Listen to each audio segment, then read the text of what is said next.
নমস্কার, দেখছেন কলকাতা টিভি। আপনাদের সঙ্গে এই মুহূর্তে রয়েছে আমি অভিক। শুরু করছি সংবাদ 3:30। যে খবরে এই মুহূর্তে নজর রাখবো, সুপ্রিম কোর্টে হলো না তৃণমূলের করা মামলার এসআইআর এর শুনানি। মামলার পরবর্তী শুনানি আগামী সোমবার। এই সপ্তাহের মধ্যে কমিশনকে হলফনামা দেওয়ার নির্দেশ। দোলা সেন ও ডেরেক ওব্রায়েনের করা মামলা সুপ্রিম কোর্টে হলো না এসআইআর এর শুনানি।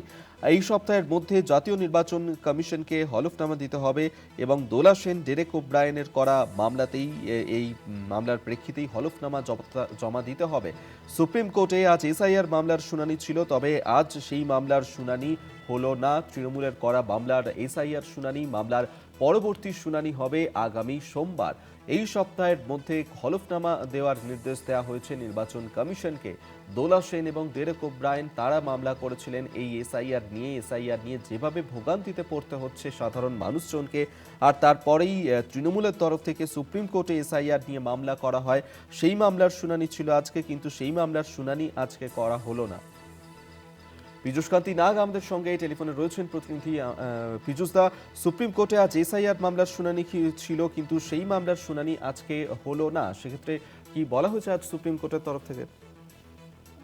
দেখো, সুপ্রিম কোর্টের প্রধান বিচারপতি সূর্যকান্ত এবং বিচারপতি জয়মাল্য বাগচির বেঞ্চে দোলা সেন ডেরেক ওব্রায়েনের মামলাটি শুনানির জন্য উঠলে সেখানে জাতীয় নির্বাচন কমিশনের পক্ষ থেকে হলফনামা জমা দেওয়ার আবেদন জানানো হয়। তাদের দাবি যে যে মামলায় যে সমস্ত আবেদন করা হয়েছে সেই আবেদনের প্রেক্ষিতে তারা লিখিতভাবে হলফনামা জমা দিতে চান। তার জন্য 2 সপ্তাহ আবেদন করলেও কিন্তু প্রধান বিচারপতি তাদেরকে 1 সপ্তাহ সময় মঞ্জুর করেছেন। 1 সপ্তাহের মধ্যে জাতীয় নির্বাচন কমিশনকে দোলা সেন এবং ডেরেক ওব্রায়েনের মামলা দুটির প্রসঙ্গে লিখিত হলফনামা জমা দিতে হবে। তাদের অবস্থান এবং বক্তব্য জানিয়ে এই সপ্তাহের মধ্যেই সেই হলফনামা জমা দিয়ে তার কপি দিতে হবে আমলাকারীকে। আগামী সোমবার পরবর্তী শুনানির দিন ধার্য করেছেন ভারতের প্রধান বিচারপতির বেঞ্চ। ধন্যবাদ পীযূষ দা। পীযূষকান্তি নাগ আমাদের সঙ্গে টেলিফোনে ছিলেন প্রতিনিধি। অর্থাৎ এসআইআর প্রক্রিয়া সাধারণ মানুষকে যেভাবে হেনস্থা করা হচ্ছে এবং নিয়ম বহির্ভূতভাবে কাজ করছে নির্বাচন কমিশন, এই অভিযোগেই সুপ্রিম কোর্টের দ্বারস্থ হয়েছিলেন দোলা সেন এবং ডেরেক ওব্রায়েন। এবং আজকে সুপ্রিম কোর্টে এই এসআইআর মামলার শুনানি ছিল, কিন্তু আজকে এসআইআর মামলার শুনানি হলো না এবং মামলার পরবর্তী শুনানি রয়েছে আগামী সোমবার। এই মামলা শোনা হবে এই সপ্তাহের মধ্যে। সেক্ষেত্রে কমিশনকে হলফনামা দিতে হবে বলেই নির্দেশ দেওয়া হয়েছে। দোলা সেন এবং ডেরেক ওব্রায়েনের করা মামলাতে এই নির্দেশ সুপ্রিম কোর্টের, যেখানে আজকে এসআইআর মামলার শুনানি হলো না এবং আগামী সোমবার এই মামলার পরবর্তী শুনানি রয়েছে এবং এই সপ্তাহের মধ্যে কমিশনকে হলফনামা জমা দিতে হবে, এই নির্দেশই দেওয়া হয়েছে। এসআইআর প্রক্রিয়া যেভাবে সাধারণ মানুষকে হেনস্থা হতে হচ্ছে এবং নিয়ম বহির্ভূতভাবে কাজ করছে নির্বাচন কমিশন, এই অভিযোগ তৃণমূলের তরফ থেকে প্রথম থেকেই করে আসা হচ্ছিল এবং অপরিকল্পিত এসআইআর, এমনটাই কিন্তু তৃণমূলের তরফ থেকে অভিযোগ করা হয়েছে বারবার।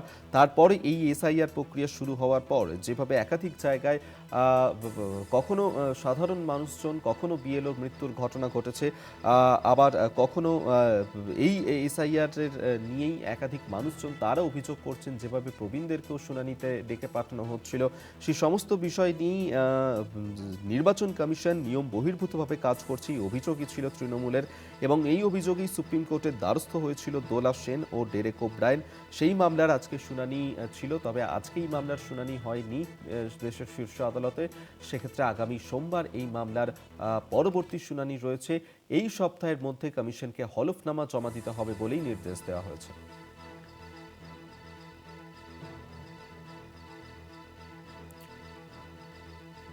আপনাদেরকে আরেকবার জানিয়ে রাখবো, যেখানে দেশের শীর্ষ আদালতে তৃণমূলের করা এসআইআর এর মামলা, সেই মামলায় আজকে শুনানি ছিল, তবে আজ শুনানি হয়নি। আগামী সোমবার এই মামলার পরবর্তী শুনানি রয়েছে। এই সপ্তাহের মধ্যে কমিশনকে হলফনামা জমা দিতে হবে বলেই নির্দেশ দেওয়া হয়েছে। এবং সেক্ষেত্রে যেভাবে এসআইআর নিয়ে মানুষজনকে হেনস্থার শিকার হতে হচ্ছে, সেই নিয়েই অভিযোগ করা হয়েছিল তৃণমূলের তরফ থেকে এবং অপরিকল্পিতভাবেই এসআইআর করা হচ্ছে। নিয়ম বহির্ভূতভাবে কাজ করছে নির্বাচন কমিশন, প্রথম থেকেই এই অভিযোগ করেছিল তৃণমূল।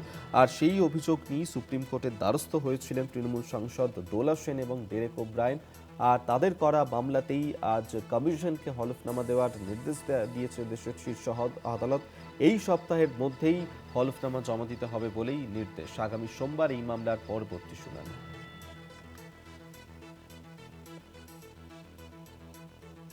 দোলা সেন ও ডেরেক ওব্রায়েনের দায়ের করা এসআইআর মামলার শুনানি ছিল আজকে সুপ্রিম কোর্টের প্রধান বিচারপতি সূর্যকান্তর বেঞ্চে। তবে আজ সেই মামলার শুনানি হলো না। তৃণমূলের করা মামলা শুনানি আজ হয়নি। পরবর্তী শুনানি আগামী সোমবার। এই সপ্তাহের মধ্যে কমিশনকে হলফনামা জমা দেওয়ার নির্দেশ দেওয়া হয়েছে।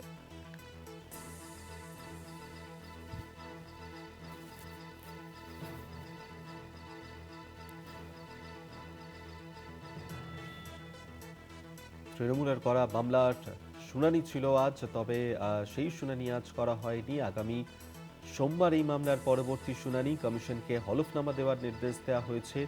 এই সপ্তাহের মধ্যেই কমিশনকে এই সংক্রান্ত বিষয় নিয়ে হলফনামা দিতে হবে বলেই নির্দেশ দেশের শীর্ষ আদালতের।